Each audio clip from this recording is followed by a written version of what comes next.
ગૃહમંત્રી અમિત શાહનો એક video social media અને ન્યૂઝ પ્લેટફોર્મ પર વાયરલ થયો હતો। ત્યારબાદ ભાજપે દેશભરમાં તેની વિરુદ્ધ એફઆઈઆર નોંધાવી હતી। ત્યારે આ મામલે અમદાવાદ સાયબર ક્રાઇમ બ્રાન્ચે 2 આરોપીની ધરપકડ કરી છે। સતીશ વણસોલા અને આરબી બારિયા નામના 2 આરોપીની અમદાવાદ સાયબર ક્રાઇમ બ્રાન્ચે ધરપકડ કરી હતી। બંને આરોપી પર અમિત શાહની પાલનપુર અને લીમખેડાની સભાના વિડીયો એડિટ કરીને વાયરલ કરવાનો આરોપ છે। સૌથી મોટી અને ચોંકાવનારી વાત તો એ છે કે ઝડપાયેલ બંને આરોપી રાજકીય પાર્ટીઓ સાથે જોડાયેલા છે। તો ફેક વિડીયો મામલે અમિત શાહનું નિવેદન સામે આવ્યું છે। તેમણે કહ્યું કે આ કોંગ્રેસની હતાશા દર્શાવે છે। તો ભાજપે દેશભરમાં આ વિડીયોની વિરુદ્ધ એફઆઈઆર નોંધાવી હતી। અમદાવાદ ક્રાઇમ બ્રાન્ચ દ્વારા 2 આરોપીની ધરપકડ કરવામાં આવી છે। તો અમિત શાહનો વિડીયો સોશિયલ મીડિયામાં વાયરલ થયો હતો। ભાજપે દેશભરમાં તેની વિરુદ્ધ એફઆઈઆર નોંધાવી છે। અમદાવાદ ક્રાઇમ બ્રાન્ચ દ્વારા આ સમગ્ર મામલે 2 આરોપીની ધરપકડ કરવામાં આવી છે કે જે રાજકીય પાર્ટીઓ સાથે જોડાયેલા છે।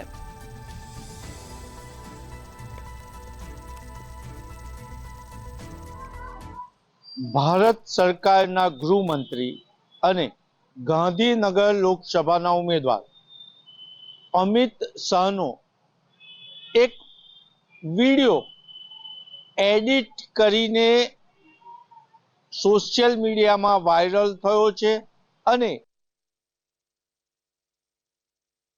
આ બાબતને અમદાવાદ સાયબર ક્રાઇમ બ્રાન્ચે ગંભીરતાથી લીધો અને જે સોશિયલ મીડિયા પર 2 લોકોએ મૂક્યા હતા, એક નામ છે સતીશ વંસોલ અને બીજું છે રાકેશ બારિયા। અમદાવાદ સાયબર ક્રાઇમ બ્રાન્ચે આ લોકો વિરુદ્ધ સેક્શન 153 એ 171 જી 469 અને 505(2) હેઠળ ગુનો નોંધી અને તપાસ કરી છે।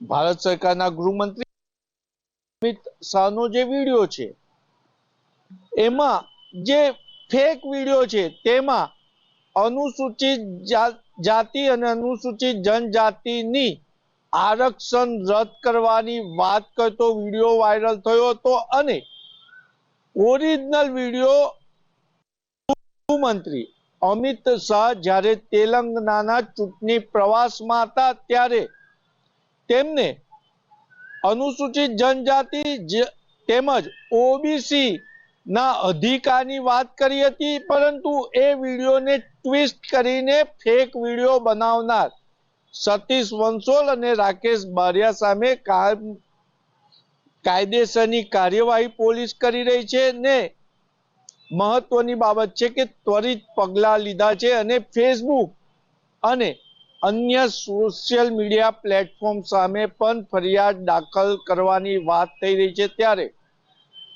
ગુજરાતમાં આજે એક ચર્ચા છે કે સાયબર ક્રાઇમ બ્રાન્ચ જે રીતના કાર્યવાહી કરી રહી છે, ખૂબ સરસ કામગીરી કરી રહી છે, ત્વરિત પગલાં લઈ રહી છે, પરંતુ શું અન્ય કેસમાં આટલી ત્વરિત કામગીરી કરી રહી છે?